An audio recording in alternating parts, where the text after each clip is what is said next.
Hey everybody, today we're going to talk about something you're definitely doing wrong, and that is the way you play when your enemy is above you.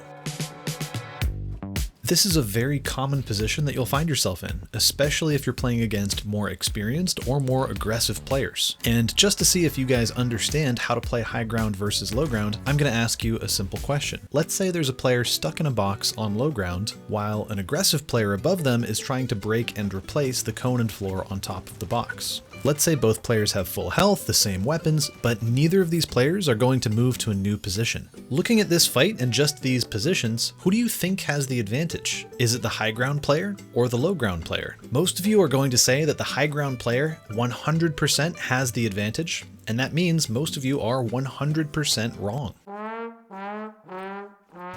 In general, you do want to be on high ground, but in this situation, low ground absolutely has the advantage. Of course, if the high ground player breaks and replaces your floor and cone, they'll be able to make a simple right hand peek at it and then hit nothing but headshots from high ground. But the only way that will happen is if you're standing in the wrong position inside the box. And unfortunately, that's what most players do. Most players fighting from low ground stand in a very central position inside their box.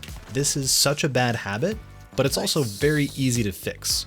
All you need to do in this situation is move into the front left corner of your box. And I don't mean that you just have to stand close to the corner, you have to fully tuck yourself into that corner. This is where you need to be. Look at what your opponent sees from this position. The high ground player has a terrible left-hand peek, and they have to walk all the way to the edge to be able to shoot you. If you want to start using low ground to its full potential, you have to understand Peeker's advantage.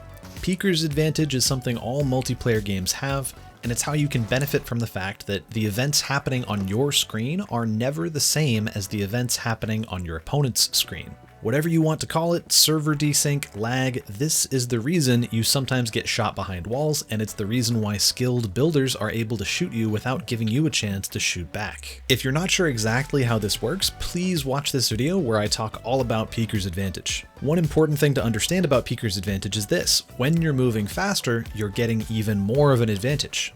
And what's the fastest way to move in Fortnite? Jumping.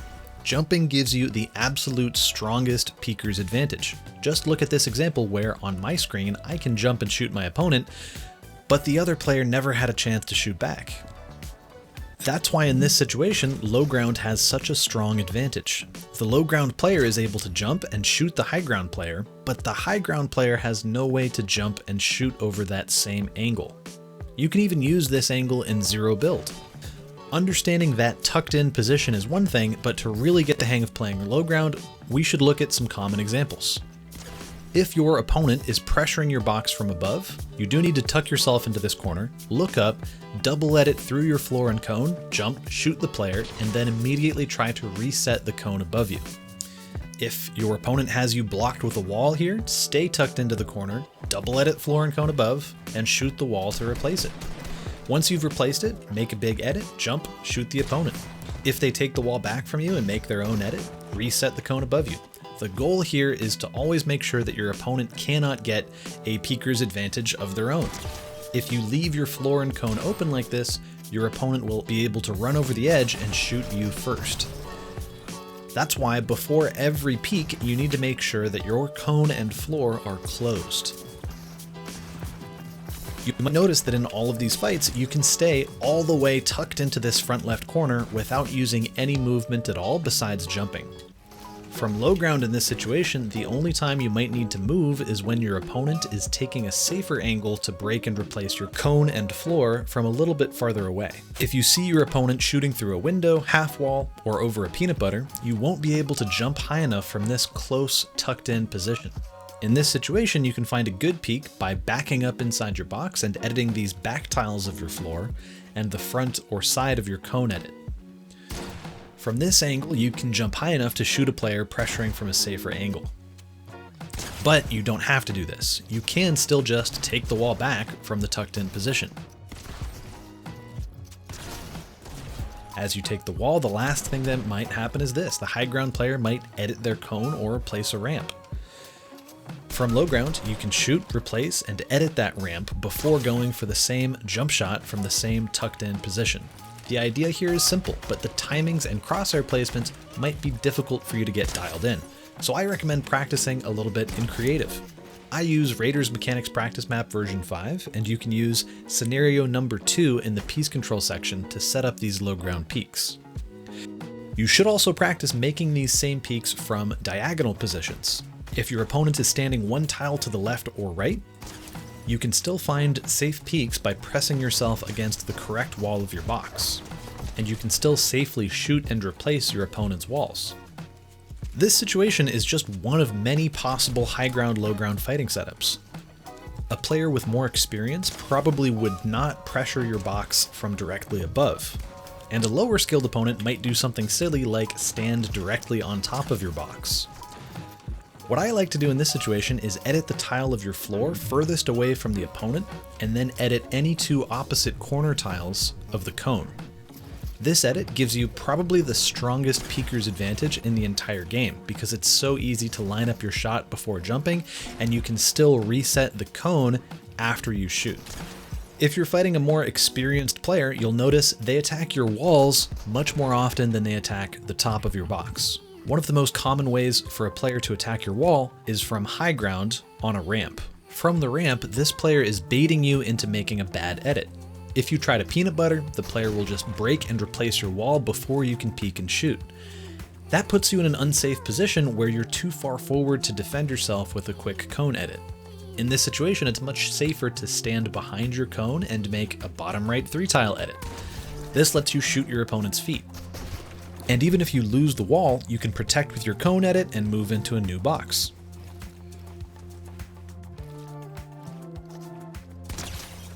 The safest way to take walls is from high ground on a diagonal. If your opponent is pressuring from this angle, there's really nothing you can do.